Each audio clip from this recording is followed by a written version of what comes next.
answer. Yeah. Welcome to PFTV.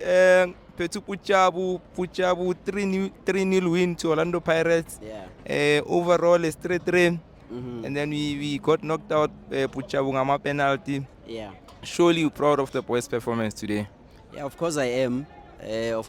But maybe before we can even go there, Mina, I will say salute to the supporters. They came in their numbers. They sang the whole 90 minutes, including during the time of penalties. They were there. They gave everything that anybody can ask for. So salute to the supporters. I know others were coming from other provinces. They were here. The stadium was packed. So salute to them.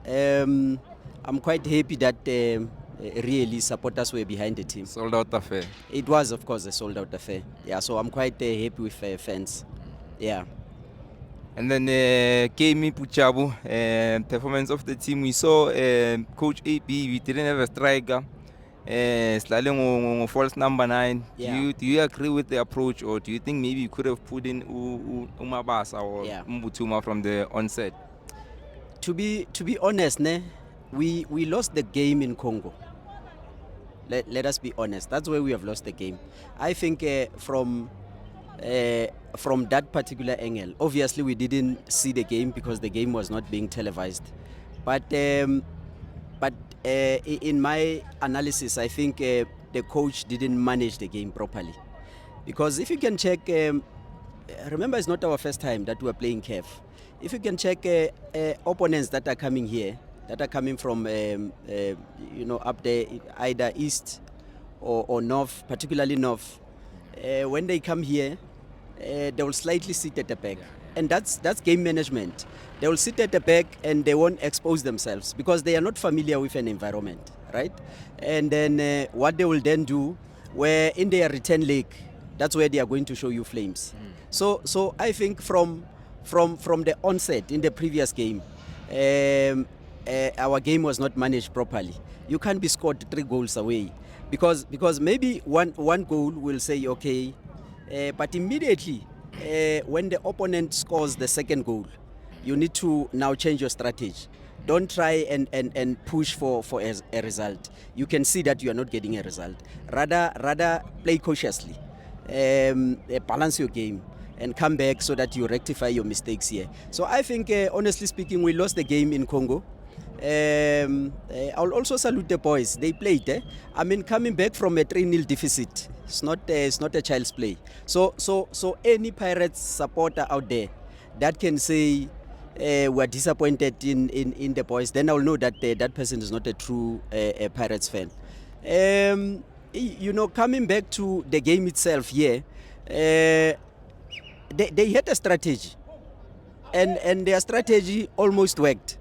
One, they were, and now I'm talking about the opponent. They were good in time wasting, and unfortunately, the referee couldn't notice that these guys were wasting time. I think after time, kuna last fagelo kona 5 minutes. You know that we didn't play that 5 minutes because Maucheka, the other one will be down. Makasuguma omunye alimale ngase groundini, and then or alimale ngaphandle abuye aziphonsele ngaphakathi. So they were trying by all means to frustrate Pirates, particularly when it comes to time wasting. They were very good in that. But also I've got a problem with certain players from the opponent, particularly number 36. You see, kune lona lana kune sibhedlela esisibiza iStelfontein. Isibhedlela sabantu abangaphilanga kahle engqondweni. If that chap manje bangamthatha bamuyise kulesa sibhedlela, that chap can be admitted. I'm telling you, because one, the chap was even provoking the fans, and emotions were high. Anything could have happened here. Ama-fans angangena ngegroundini, then all of a sudden people from your team are in trouble. So the number 36 was continuously provoking even the fans. You can provoke your fellow colleagues in the ground, it's okay.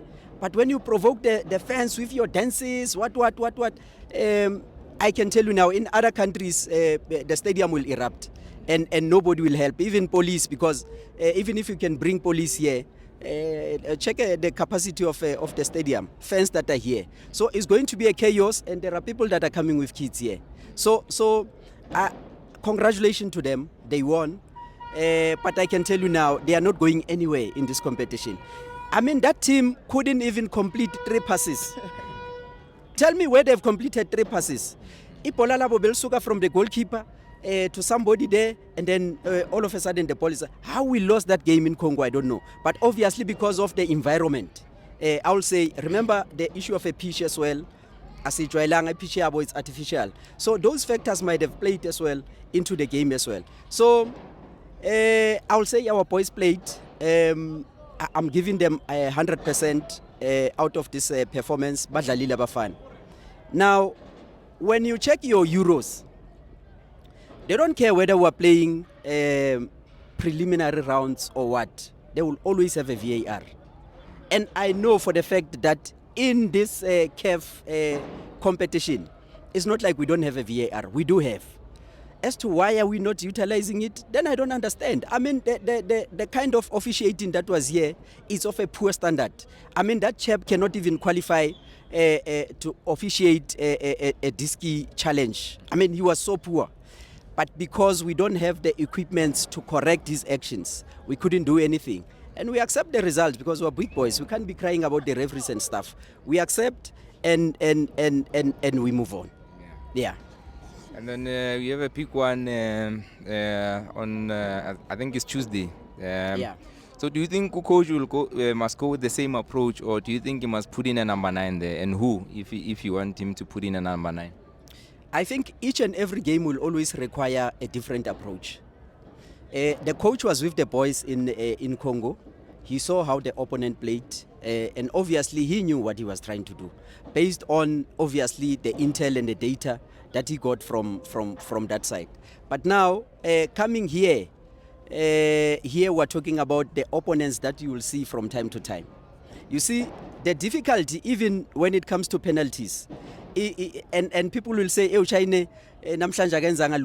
remember when you're playing against Sundowns, siya kuma penalties, we know mukwina. Siyazi ukuthi uthanda ukukhahlelela kuphi. So it's easy for the technical team, for the goalkeeper coaches to analyze ukuthi iSundowns mayikhahlela ama penalty yakuphi. But this was a new opponent. Even if you can analyze them, you don't have the necessary games that you'll say, maybe let me look into these games and see what they did. So kuba difficult. It's a guesswork. Goalkeeper, and sometimes ugesela ngapha umuntu ayishayele ngapha. So we kept on guessing. Yeah, we kept on guessing, and at least he got one. It's not like akabambanga lutho. So I'm giving credit to the goalkeeper as well ngoba usibuyisele game, and then kwaba issue ukuthi umbuthuma uyaligeja. Let me tell you something. If the football gods are saying not today, it's not going to happen. No matter how best you can play your football, if our football gods are saying not today, it's not going to be today. So big up to the boys who are supporting. We'll be here on Tuesday, singing our lungs out, because there's no excuse now. We are number 3 on the log. If we can win our remaining 2 games, we're above Mamelodi Sundowns, and this is what we have been wishing as Orlando Pirates fans ukuthi maybe one day sizothola singaphezulu kweSundowns and asibabambeli iumbrella ngoba there was a time where we won 7 games in succession last season and we thought we were there. Yafika i FIFA break and then we started to collapse on our own unprovoked. So I'm hoping ukuthi this time around the league, all the cups that are available, there's a serious material that has been acquired by the team. If you check the money that was used to buy the players, surely we can't say we are only comfortable with MTN 8. We still need, in fact, I will say all these cups, they need to be taken, Yeah.